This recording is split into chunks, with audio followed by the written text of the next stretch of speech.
Intéressant, encore un qui s'y met. Est-ce que ça vaut vraiment le coup? Chainlink vient d'annoncer un partenariat majeur avec Mastercard. Ils ont annoncé sur leur X officiel concrètement comment ça fonctionnait en anglais, donc je vais vous le résumer en français ici. En gros, grâce à leur nouveau service, plus de 3 milliards de cartes de paiement Mastercard peuvent être maintenant utilisées pour acheter directement de la crypto on-chain, c'est-à-dire en DeFi. Et donc sans passer par un exchange centralisé. Alors dans le principe, je trouve ça génial. D'ailleurs, le projet de Chainlink, il est vraiment très bon. Mais on va voir dans la pratique ce que ça veut dire. Pour résumer simplement, l'utilisateur avec la carte de crédit va faire une transaction sur swapper.finance. Ça, c'est la seule chose qu'il va avoir. C'est ce qu'on appelle le front-end. Et justement, en arrière-plan, c'est Chainlink qui va se charger de la transaction. Donc, ils vont débiter des euros et derrière acheter de la crypto un petit peu comme ferait un exchange centralisé. Et l'utilisateur ne voit pas qu'un DEX est utilisé pour récupérer justement les cryptos qu'il a demandé. Donc ça, c'est une transaction qui est faite sur la blockchain et ensuite l'utilisateur reçoit ses cryptos directement dans son wallet. Et c'est directement utilisable aujourd'hui. Je vais te montrer comment ça fonctionne. Donc comme je t'ai dit, la plateforme s'appelle swapper.finance.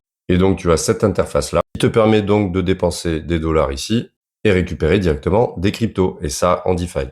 Donc si par exemple je veux acheter 1000 dollars de crypto, et bien là, ça va faire une petite conversion.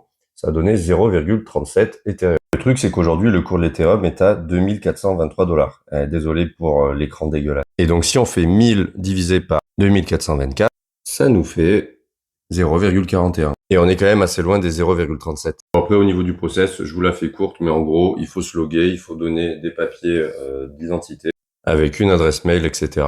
Et évidemment, il y a un KYC. Donc pour résumer, l'initiative est plutôt bonne en termes d'adoption des cryptos, parce que pour le commun des mortels, il n'y a pas besoin d'avoir un exchange centralisé avec des courbes, des graphiques, etc. Donc ça reste très très simplifié. Il suffit d'avoir une carte de crédit et une carte d'identité. Et on peut recevoir des cryptos en DeFi. Par contre, niveau frais, c'est moins intéressant que d'envoyer directement depuis un échange centralisé vers un DeFi wallet. Donc dès qu'on est un minimum avancé dans la crypto, on va pas choisir ce genre de solution. Mais attention, c'est quand même un bon point parce que ça permet à plus de personnes d'accéder à la crypto facilement. Et toi, tu penses quoi de cette initiative? Dis-moi-le en commentaire. Et n'hésite pas à partager cette vidéo, ça m'aiderait beaucoup.